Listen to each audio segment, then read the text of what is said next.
The following program is brought to you by Total Theater Online. The views expressed do not necessarily represent those of the staff or management of WGBB. You're listening to the station that serves your community, 1240 WGBB. And now it's time for Dave's Gone By with David Lefkowitz. There goes the Daverhood. Welcome to Dave's Gone By, music, comedy, talk radio, and more. Produced by Total Theater, hosted by me, and brought to you every week by our sponsor, Berkshire Financial Group, for all your mortgage needs. And with a little help from our friends, the Tandoor Grill and Hewlett Minuteman Press. It's Thursday, ladies and gentlemen, Thursday evening. This may not be news to you, but it's actually big news for this program, Dave's Gone By. This is our new time slot, brand spanking new. And if you've ever had a brand spanking, you know just how erotic that can be. That's right, since last fall, Dave's Gone By has been heard on this radio station on Monday nights, and it was a great night. We had a nice time slot. I got a terrific lead-in from Joe Salzone during his WGBB Tonight gig, and it was a good way to start the week. People could tune in after their first day back at work, because Mondays are the worst, we all know that, and they get a laugh, a little entertainment, maybe a new song they found catchy, whatever it is people get from this radio show that keeps them coming back week after week for more exquisite punishment. I'm on a very S&M theme at the moment. I do not know why, but thank you, everyone listening, for coming back to this program, following us to this new time slot, Thursday nights, 7 to 8 p.m. on AM 1240 WGBB Freeport and AM 1240 WGBB.com. Now, I admit, I didn't really want to move from Monday nights. It's not like I jumped at the chance of a new time slot, or I saw an opening on Thursdays and ran to the station manager yelling, "Yes, yes, put me here. I was meant to be Thursday man." But radio stations, like TV stations, tend to work seasonally. That's why you'll hear about summer replacements, and new fall lineups, and new episodes starting in the spring. It's kind of like house cleaning, with things shifting around and programmers tinkering, looking for just the right mix. Dave's Gone By is one of the more popular shows on WGBB, so there was a real effort to keep the program in prime time, and I'm thrilled that was able to work out. And as I said, now that I'm here on Thursdays, there's definitely much to recommend the new slot. It's closer to the weekend, so people are in a mellower frame of mind. Maybe they're not at the office as late, so they're on the road, listening on the car radio, or at home, finishing dinner and tuning in their receiver, or listening on the internet. Don't forget that if your reception is poor, or you're driving to an area where you'll be out of range for WGBB, you can always listen in via the web. Just go to the website for this program, hometown.aol.com/Dave's Gone By, and click on the hyperlink for WGBB. It'll bring you to the Listen Live page. You click there, and in a minute or two, you'll hear my voice coming out of your computer speakers. Your computer doesn't even have to be on. You don't even have to own a computer. You can draw a picture of a computer in the dust on your basement floor, and if you scratch out a button that says Listen Live, you can click on that, and magical as it seems, my voice will come welling up through your floorboards, up through the balls of your feet, and into your very soul. It's a kind of voodoo, or, in my case, doo-doo, that I do so well. Again, the website is hometown.aol.com/Dave's Gone By, and on there you can find out more about the show if this is your first time listening. In fact, the website is so amazingly well put together, you can find out more about the show even if this is your second or third time listening. You'll also see photos, an index of previous episodes. We've had 71 of them, by the way, each and every one a gem. Well, some were cubic zirconia, but Joan Rivers zirconia, not Rhonda Shear zirconia. We do have some standards, and we started those standards back in October 2002. Dave's Gone By began as a late-night weekend show, Sunday nights. Then we moved to earlier Sunday evenings. Then it was the Monday slot, and now Thursdays, 7 o'clock, here we are with you till 8 p.m. And right about now, if you're not familiar with Dave's Gone By, you might be asking yourself, one all-important question. What is this burning sensation, and did I get it from Sheila? No, I'm kidding. That's actually 2 questions. But unquestionably, you should know just what you're in for when you tune in every week to Dave's Gone By. And what are you in for?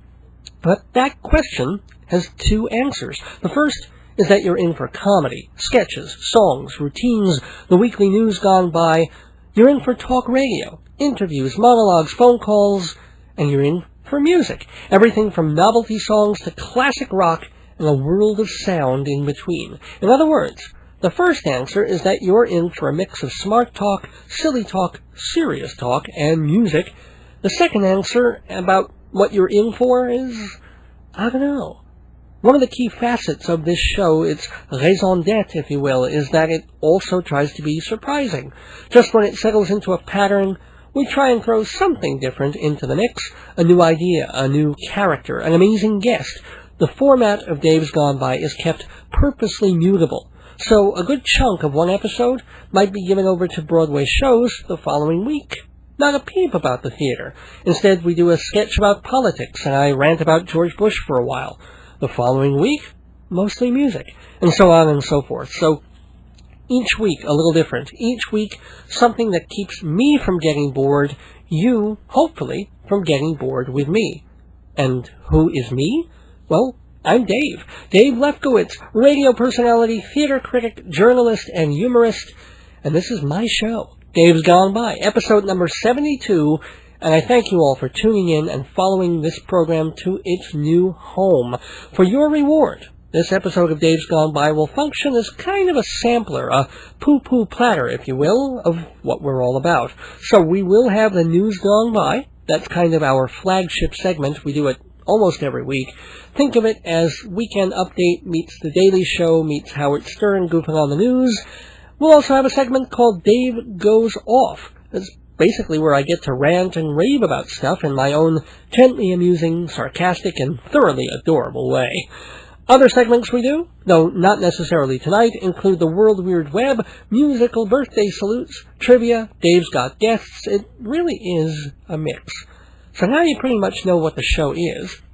I hope it's given you the impetus to stay with us. And if you have an impetus problem, do see your doctor. They have all sorts of pills for that nowadays. All that's left for me to do at this point is to caution you. This being the age of the FCC run amok, I better warn you that not everything in this program is geared for family audiences. We're leading in now to Halftime Howie, a high school sports show that's on at 8 o'clock. So I know a lot of teenagers and their parents are listening, and that's great. And there's nothing in this program that's rabidly offensive or obscene, even indecent, though your definition of indecency may be different from mine, and my guess is it's certainly different from that power-hungry chowderhead Michael Powell who runs the FCC. But if you start hearing something on this program that you believe is upsetting to your community standards, by gosh, the readiness is all. Take a moment right now to find the off switch on your radio dial. Don't turn it. Just locate it. It's usually on the front, somewhere to the right or left of the volume knob. Occasionally they get jiggy with it and they make it part of the volume knob, so don't be fooled. It's there somewhere. Now, you can leave that off knob alone for the whole show. But as soon as you start to hear me say something tasteless and disgusting, as soon as I get the first syllables out of my mouth, like suck my, or eat sh, or neh, don't wait for the FCC to find this station $500,000. Find that off knob and twist it for all you're worth. And if you haven't learned how to twist your knob, well, that's what Playboy is for. But you know, we like to say this program is rated DGB-13. The Dave's Gone By equivalent of the movie's PG-13 is not G, but it ain't R either. And indecency? Well, that's in the ear of the beholder. You know, there's that old joke about the old couple. 90-year-old man marries an 85-year-old woman.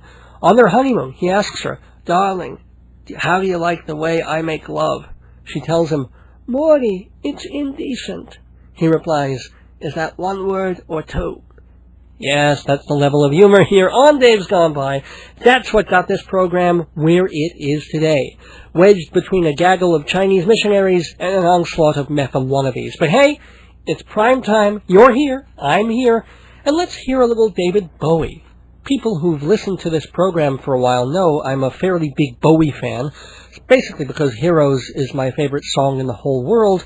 I'm not going to play that one. There's another song off his 1999 album, Hours, that seems particularly appropriate for this new season time slot, especially since I was born on a Thursday, January 23rd, 1964. The lyrics go, "All of my life I've tried so hard, doing my best with what I had. Nothing much happened all the same.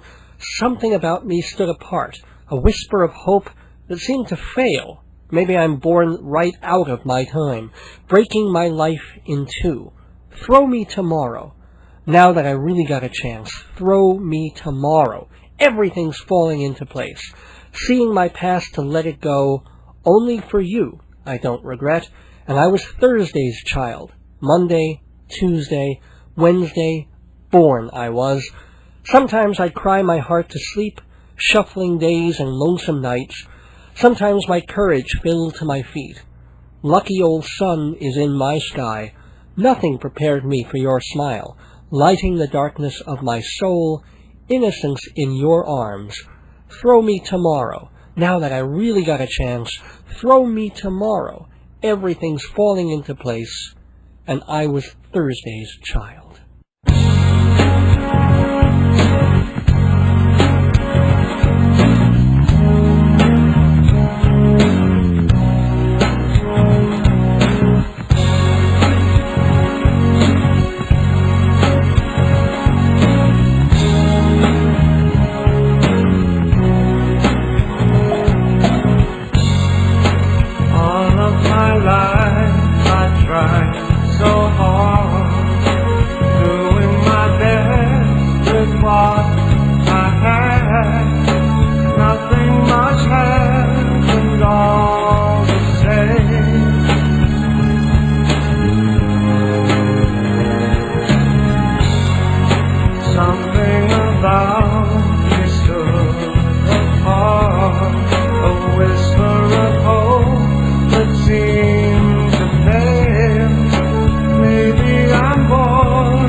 Wednesday morning was Thursday's turn. Monday, Tuesday, Wednesday morning was Thursday's turn.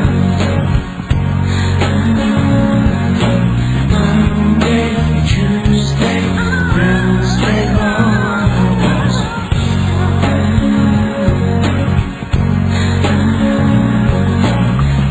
Monday, Tuesday, Wednesday morning was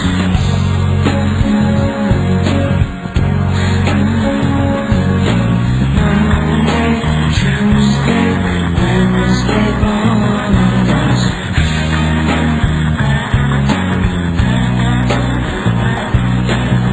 Monday, Tuesday, Wednesday morning was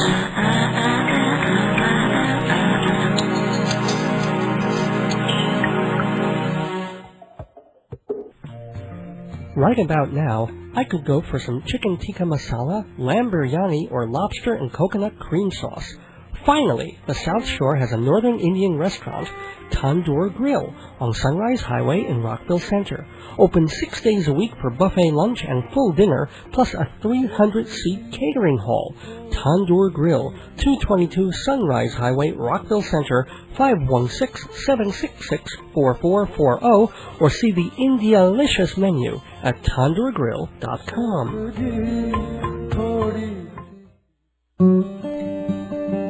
Print it, copy it, send it as a gift. All that and more at Hewlett Minuteman Press. Full-service printer, family-owned and operated since 1975. Photocopying, printing, invitations, engraved gifts. Minuteman, 1315 Broadway in Hewlett. Call 516-569-5577, 569-5577, or on the web at hewlett.minutemanpress.com. Mention Dave's Gone By and get a special price.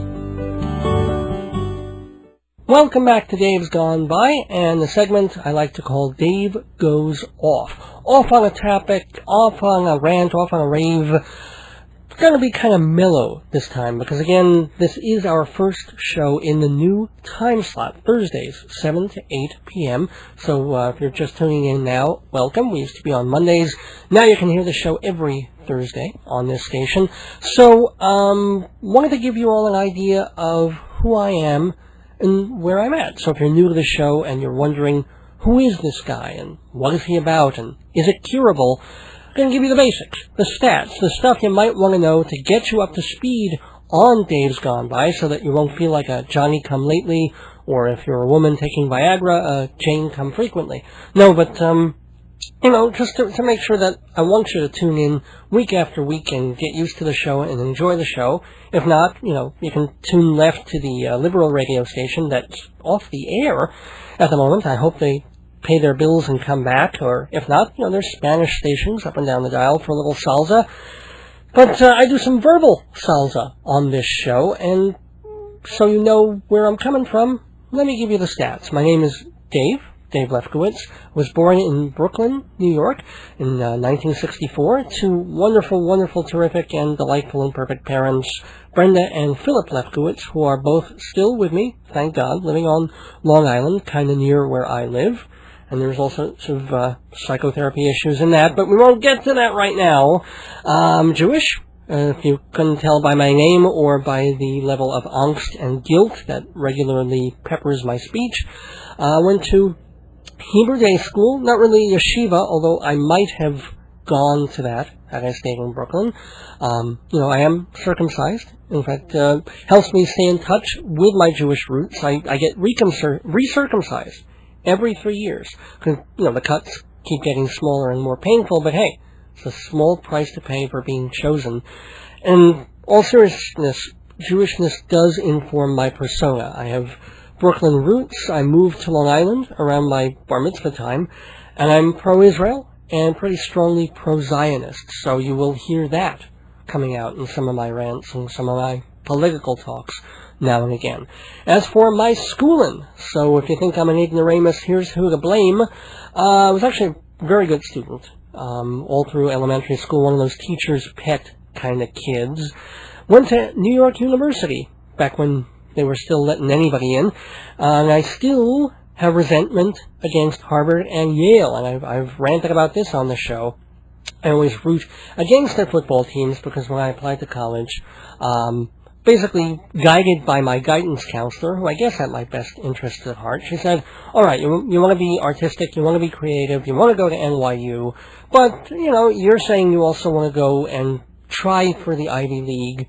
Go ahead. So I did. I applied to the two top colleges, Harvard and Yale, and they both rejected me. So to hell with them, and thank you, New York University, where I studied film and television and radio and then theater, did dramatic writing for a master's, and then plunged into the real world where, NYU was not so helpful. Maybe it would have been helpful if I was applying for a position on MTV's The Real World, and there my theatrical and film training would have helped. But when you got to wear a suit and tie and get up at 6 in the morning and go do things that are meaningless, it's not quite the college to go to. So, I worked at a bank for a while. I worked for a couple of magazines, women's service magazines, where I was hoping to service more women than I did. I worked in advertising research, of all things, and did number crunching, which was unbelievably pointless. I remember when I got laid off from one place, I told the exit person, through gritted teeth, that, it was all right to leave because I didn't really believe in what I was doing. It kind of reminded me of the Monty Python sketch of an organization that does nothing except put things on top of other things. Although, actually, really, that's what I do here on this show. I just do it mentally in a bizarre kind of way. Anyway, I didn't give up the artistic stuff. I tried to do some acting. I certainly did some playwriting.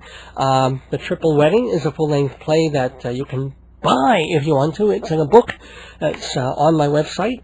I also had a play called Candide that was produced out in California and won an award, and a bunch of one-acts that were staged and had readings off-Broadway and all kinds of things like that. Anyway, I know that doesn't interest you as much as the ladies. Yeah. Well, in my 30s, just when I was really turning into a moderate chick magnet, well, not a magnet, more like chick doo-doo. I'd get stuck to their shoes for a while, and then they'd scrape me off. But met my wife through friends, very nice people named Joy and Bob, and we thank them so much for that. Met at one party, and kind of, sort of, were almost hitting it off, but I was sort of shy, and she was in school, and didn't really make the approach. And then a year and a half later, same people invited us to a different party. They were really pushing us together. And this time it worked, and we've been married for 6 years. My lovely wife, wonderful wife, Joyce. We don't have children, but we do have two magnificent, wonderful dachshund dogs. One is a smooth, red-haired, and his name is Murray, and the other is a goofy and wonderful wire-haired dog. Both, again, also a dachshund, although he looks incredibly like a terrier. His name is Oofty Gooft. And you can see them both on the website, hometown.aol.com/Dave's Gone By. We also have two terrific little aquatic frogs, Ernest Borgnine, and, oh my gosh, I'm forgetting the other name, and Margaret, of course, she's sort of the semi-cute one. We also have 123 potatoes, but I won't go into that. Want to know about my sports predilections? I'll tell you now. I'm from the Mets, Jets, Islanders, sort of Knicks, camp. Never a Yankee fan, although that year when they won 150 games or something, you kind of had to root for them. But, I'm the kind of guy, would have been a Dodgers fan if they'd stuck around in Brooklyn. And I also like playing sports. I'm not very good at them, but I like to swim. I'm a really rotten tennis player, and I'm too lazy to get out there and do it every weekend, but I should, and have fun playing tennis with my good friend Piero, who lives around here. And I've tried golf, and I love it, and I'm so miserable. I think my handicap is about 150. And they even drive a handicap bus on the links when I'm there. So that's just a really bad joke. So I'll move on to politics. I am, believe it or not, from the sounds of things, if you've listened to the show, you'd think I was raving Democrat, because that's certainly how I've been painted by Joe Salzone, one of the other hosts here, who does a very conservative Republican radio show on Sunday nights. But no, I'm independent.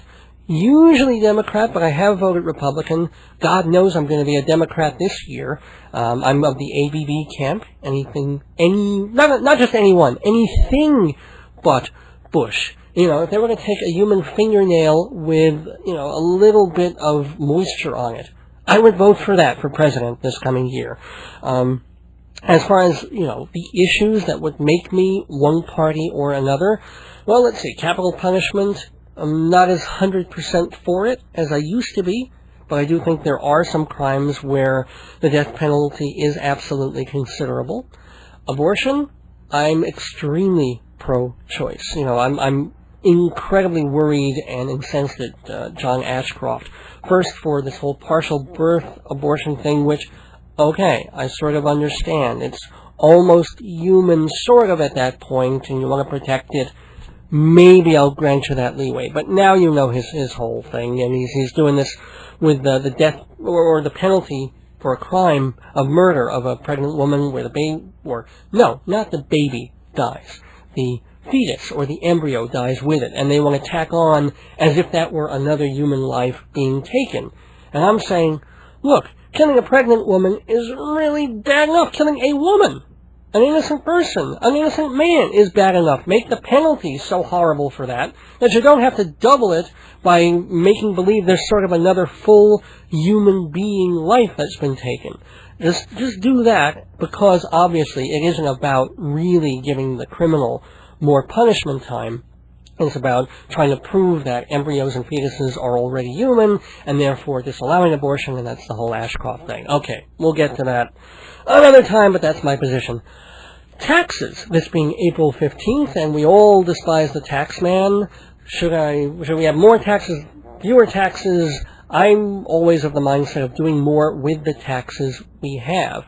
I know Democrats are supposed to be tax and spend, but Long Island is already taxed up the bazoo.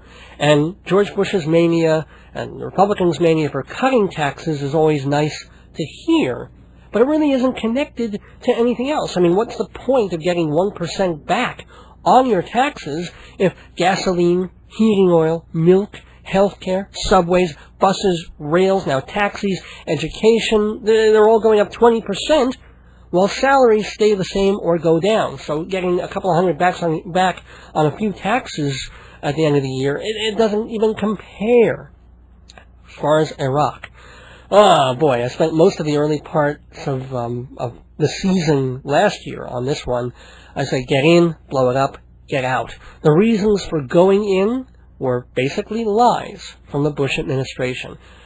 People wanted to believe that Iraq was this immediate dangerous threat, and they wanted to really believe that it was connected to 9/11. Because if you really prove that, then hell's bells, go in there and change everything. But it's a mess, and it just doesn't have enough to do with 9/11. I wouldn't even mind the deaths and the messiness that are coming on now over there if, again, it was really, really linked to September the 11th. As far as the FCC, well, this is a no-brainer because they've got no brains over there. I'm totally for freedom of the speech and of the press. If you don't like it, turn it off. I'm an artistic person, kind of a cultural person, not so much into nightclubs and clubs and dancing. More into books and plays. Kurt Vonnegut, Woody Allen, Neil Simon, reading David Copperfield, Long Day's Journey, Our Town. Broadway musicals, too. I'm not gay, but Broadway musicals, too, like Fiddler on the Roof and Sondheim musicals. Rock music, well, you'll hear all sorts on this program because it reflects everything I listen to, mostly rock and roll, things like Bob Dylan, Neil Young, Tom Waits, Joni Mitchell, Frank Zappa, Captain Beefheart, the Beatles, the Stones, Lou Reed, Amy Mann, the Psychedelic Furs. That's just, iceberg tipping. Also goes to novelty music and opera and Indian music and Shlomo Carlebach. Yeah, we'll actually be doing Indian music next week. More about that at the end of the show. I love movies. I went to NYU initially to be a movie maker. So favorite movies include the Marx Brothers' Duck Soup, Monty Python and the Holy Grail, the producers, of course, To Kill a Mockingbird, Paris, Texas, Seven Beauties, The Seventh Seal. Don't even have time. Moving on. I like art. I don't go to museums as much as I should, although when I'm out of town, I try to. Favorite artists? Salvador Dali, Renoir, Magritte, Turner. No, it just sounds pretentious to rattle them off. So let me just say one more thing, that I love radio. And my radio influences include Howard Stern, Joe Franklin, Dr. Demento, Vin Scelza. I did some radio drama at NYU. I was a radio theater critic at WFUV. And now, here I am on WGBB with you on Dave's Gone By. And in a nutshell, for this nut, that's me. Back after this. If they asked me, I could write a book. Well, they did ask me, and I did write a book, a collection of my comedies called Marriage, Babies, and the End of the World. If you like farce, there's The Triple Wedding. If you like dark comedy, there's Last Respects. If your taste runs to the absurd, Blind Date. Something for everyone in Marriage, Babies, and the End of the World. $20 hardcover, $12 soft. Buy it now at 516-295-1511 or through the Dave's Gone By website. If you love Broadway, off-Broadway, cabaret, opera, and dance, isn't it time you subscribe to Performing Arts Insider, the ultimate guide to everything on the stages of New York? Listings, reviews, box office and production news, even Broadway rumors. To subscribe or get a sample issue, call 516-295-1511, 516-295-1511, or go to TotalTheater.com and click on Performing Arts Insider. In an ideal world, Dave's Gone By would play 24/7, but I need my beauty sleep. Should you turn WGBB off when I'm not on? No way! Here are 3 other shows you should listen to. Long Island's Dating, an advice and interview program for singles hosted by Bonnie D. Graham, kicking off the weekend Friday nights at 6. The Mr. Redman Music Show, independent Long Island musicians and bands. Redman plays them first, and you get to vote. Saturday nights at 7:30. And Sunday nights, it's Your World with Joe Salzone, politics and current events from a conservative but open-minded perspective. Sunday nights at 7. So you see, if it can't be all Dave all the time, it can still be radio worth listening to. Long Island's Dating, Fridays at 6, Mr. Redman, Saturdays 7:30 to 9, and of course Joe Salzone, Sunday nights at 7. And during the week, all sorts of Chinese people. Welcome back to Dave's Gone By, sponsored by Berkshire Financial Group. You'll find them on the web at easymoney.com, and you'll find Dave's Gone By on the radio Thursday nights at 7 on AM 1240 WGBB Freeport and AM 1240 WGBB.com. It is Thursday, April 15th, 2004. Time for the News Gone By, a look at events of the past week from a tax-exempt perspective.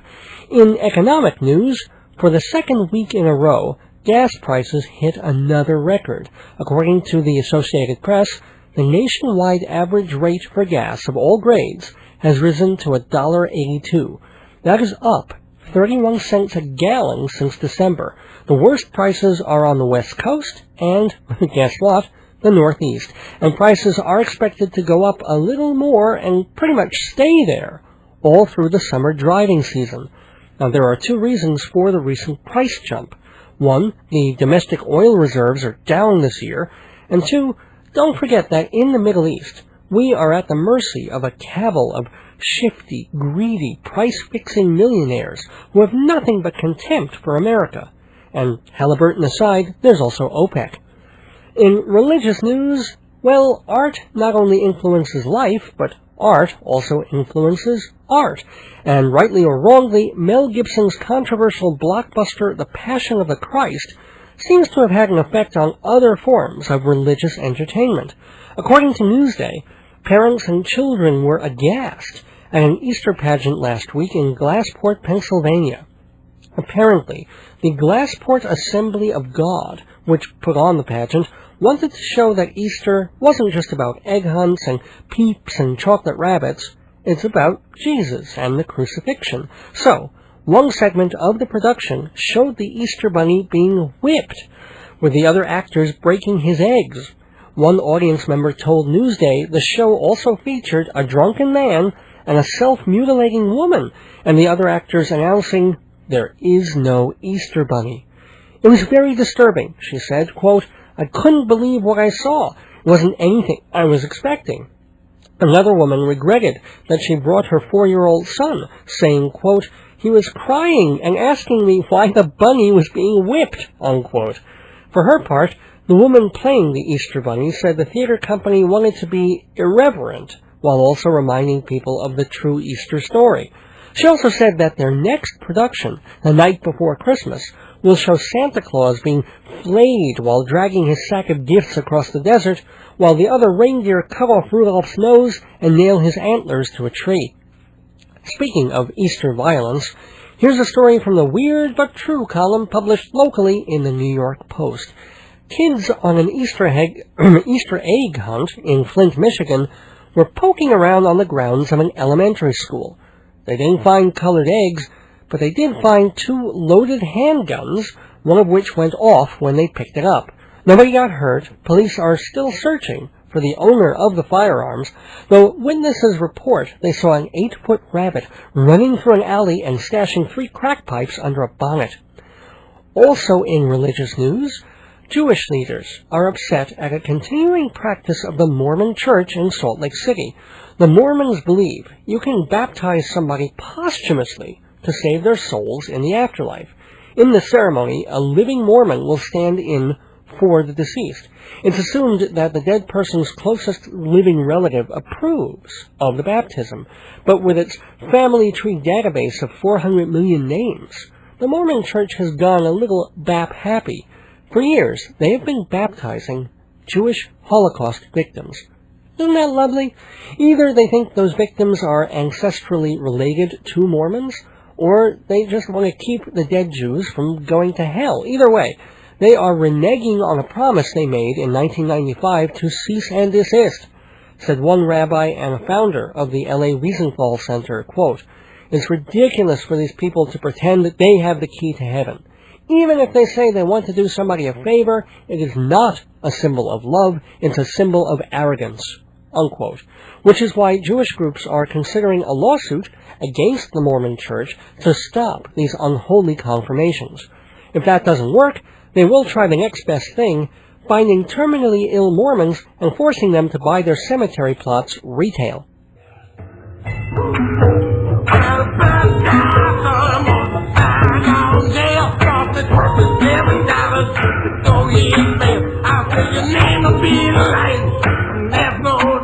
But you could got to have a man that just was all about. Yeah. But people would point, people would stare. I always fear to protect you and to cut down the grass. I know you can't speak, I know you can't sign, so come right here on the dotted line. Hell, I'm on kill.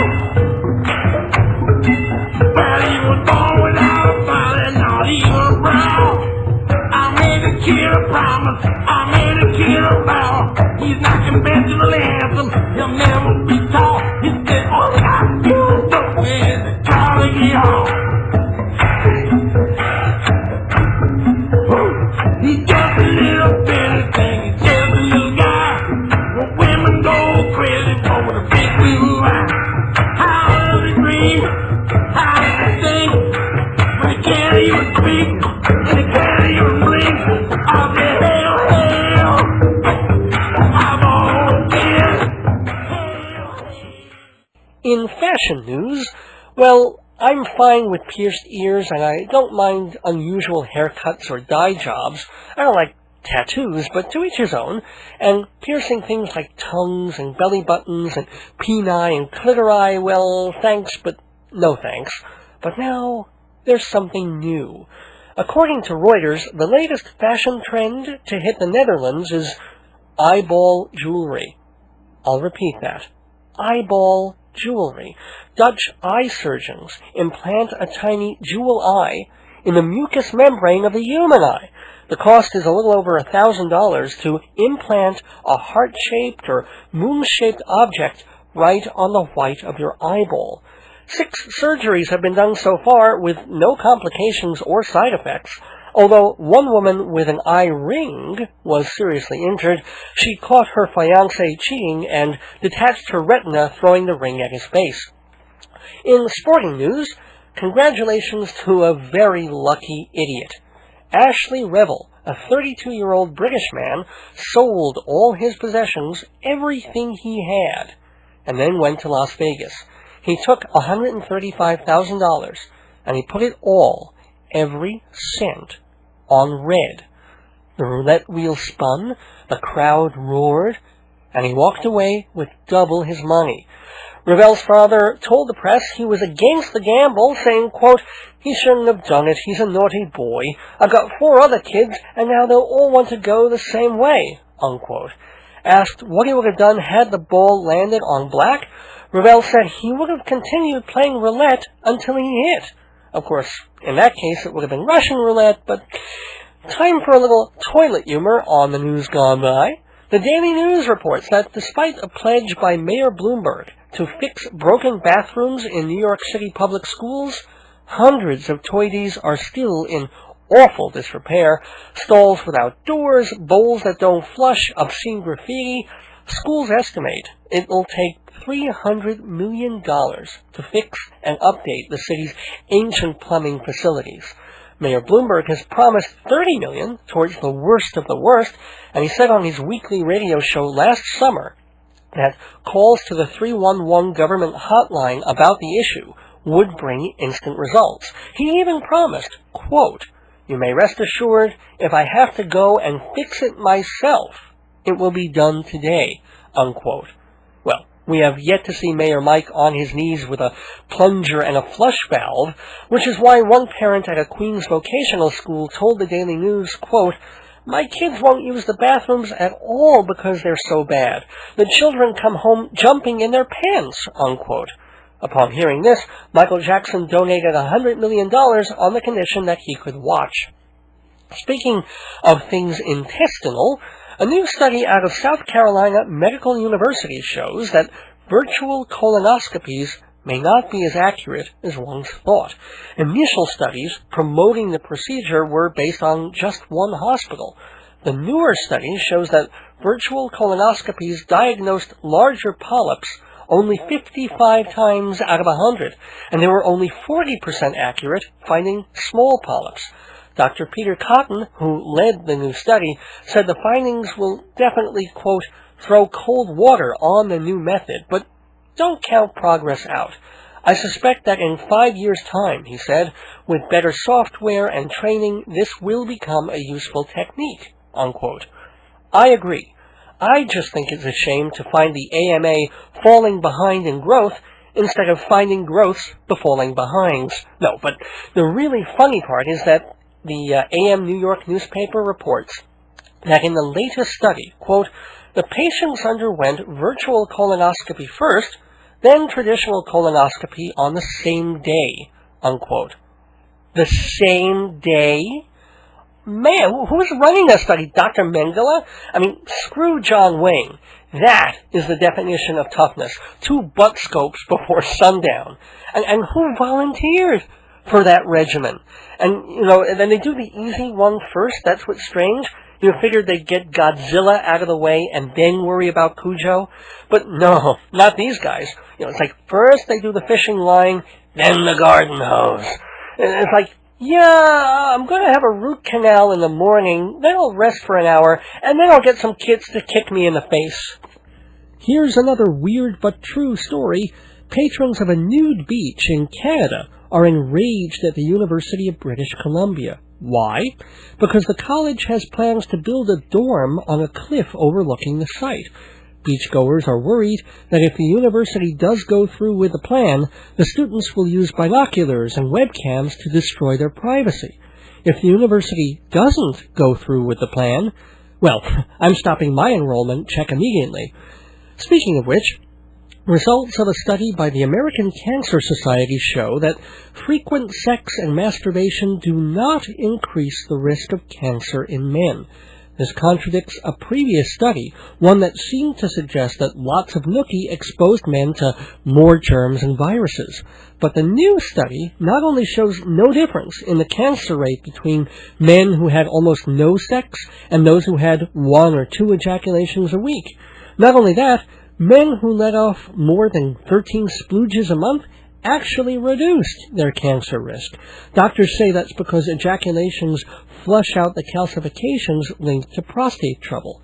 But before you go milking the otter, let's be clear that this new treatise is a little too small to make a definitive case for a more sex, less cancer lifestyle, especially since there was so much difficulty reading the study because the pages were all stuck together.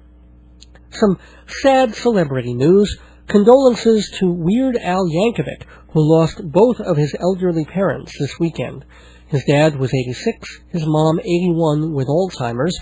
Now, they had built a fire in their fireplace and forgot to open the flue. The house filled with smoke and carbon monoxide, and that was it. Neighbors had only kind things to say about Mr. and Mrs. Yankovic. The father was a decorated war veteran, so obviously they're both going to heaven and will meet St. Peter and God and... Oh, wait, when young Al asked for music lessons, they gave him an accordion. I hope Satan is kind. No, but Al used his parents in a couple of videos and on his Saturday morning TV show. I don't think he ever wrote a song about them, although he did write one tune lampooning the conventions of parenthood in general. That whole spiel of, oh, I had it so much worse than you when I was a kid, blah, blah, blah. So this is from the Off the Deep End album, and in memory of Weird Al's mom and dad, here's Alfred Matthew Yankovic, When I Was Your Age.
Weird Al Yankovic on the Days Gone By. Again, condolences. And continuing with the last couple of pieces of news, some food news. 2 gay waiters at the fancy Manhattan restaurant Town are suing the owners and other staffers for sexual harassment. The men charge that busboys would make anti-gay remarks while, paradoxically, grabbing the guys' buttocks and crotches.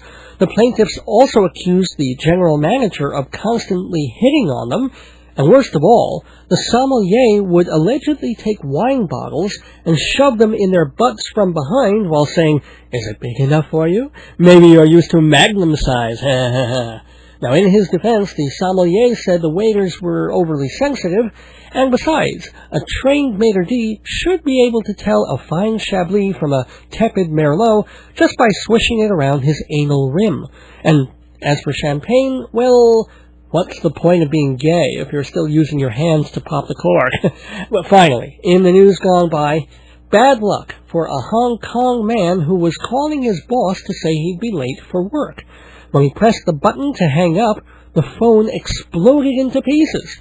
The man's ears were cut by slivers of flying phone parts. Ironically, his boss then said, "Can you hear me now?" And that's the news gone by for April 15th, 2004. Please send your comments, opinions, and inconclusive colonoscopy results to Dave's Gone By, P.O. Box 62, Hewlett, New York, 11557-0062. Dave's Gone By, Box 62, Hewlett, New York, 11557-0062, or email us at davesgoneby@aol.com. And if you want to hear older versions of the news gone by, remember that they are now available on CD. Find out more by visiting the website hometown.aol.com/Dave's Gone By. hometown.aol.com/Dave's Gone By. And please, write to me. Let me know you're out there listening, laughing, petitioning the FCC for my garroting. It's all good. Dave's Gone By at AOL.com. And as always, we reserve the right to read any comments you make on the air, name withheld upon request. So, send suggestions, compliments, complaints, but please, no exploding cell phones unless you're using AT&T. Back after this. Okay, folks, you've all seen the news. The economy is picking up, but inflation's also starting to rise, and we may have seen the bottoming out of interest rates. If you've been waiting for the last minute to buy that house, refinance that mortgage, or lock in that home equity loan, this is the last minute. In fact, it's past the last minute. The last minute was a minute ago, but it's not too late.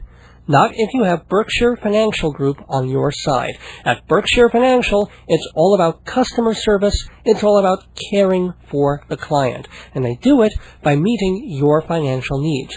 Berkshire Financial Group is a licensed mortgage banker in New York State, Pennsylvania, New Jersey, and Connecticut banking departments. If you go to their website, easymoney.com, you can read their mission statement. Yes, they mention having competitive rates and up-to-date technology. But the president of the company also stresses in the last paragraph, quote, "We have instilled a sense of integrity and loyalty in our staff. That's what makes Berkshire different from all the other bankers. It's why you should contact them instead of some too-good-to-be-true TV offer or some newspaper ad that has fine print you can't read without a microscope. Berkshire Financial gives you the rates, the care, and the quality. Log on to their website, easymoney.com, and see what they can do for you, whether it's home improvements, mortgage reductions, or buying your first condo. You can even pop some numbers into their mortgage calculator and see for yourself what Berkshire Financial Group can do for you. They have a toll-free number, 866-500-5055. That's 866-500-5055. Visit their Staten Island office and mention Dave's Gone By for a cute free gift. Not a free mortgage, just a pen or a bag or something, but something cute. 866-500-5055. Berkshire Financial Group, putting your needs first. Welcome back to Dave's Gone By, our closing moments, and I have so many people to thank, and of course I haven't left nearly enough time to thank them all, so I'm going to do it real quick. I want to thank my beloved and wonderful wife, Joyce. I want to thank some of the folks on this radio station. Bonnie D. Graham, Friday nights at 6. Mr. Redman, Saturday nights at 7:30 with his music show. Joe Salzone, Sunday nights at 7. Spend your world with him. I want to thank our fantastic new sponsor, Berkshire Financial Group, 866-500-5055 for all your mortgage banking needs. I want to thank the Tandoor Grill, 222 Sunrise Highway in Rockville Center. Go to them at tanduragrill.com to see the menu.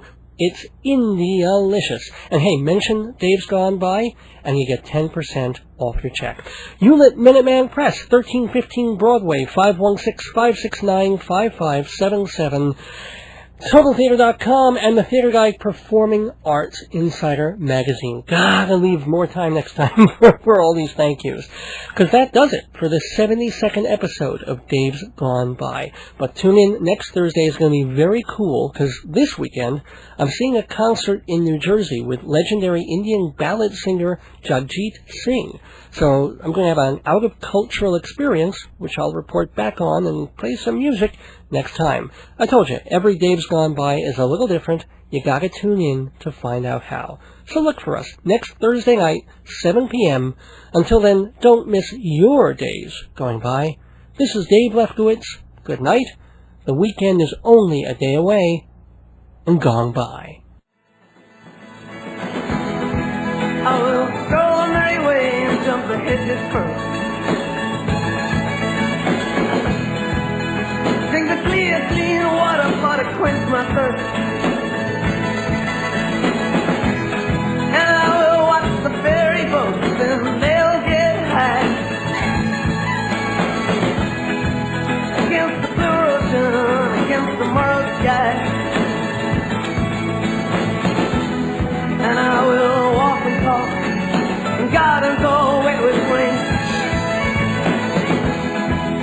I never, ever, ever, ever get so old again.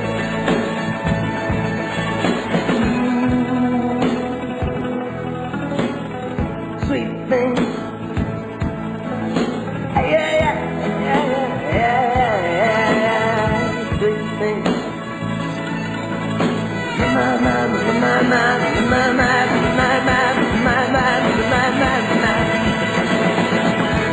Hey, I will drive my chariot down your beaten track. Hey, please, dynamite, I don't know why.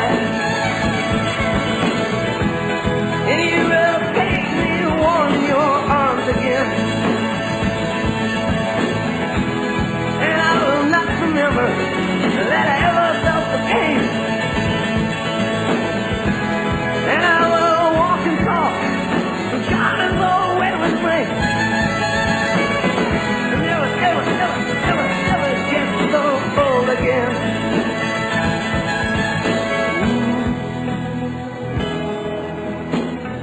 Sweet thing.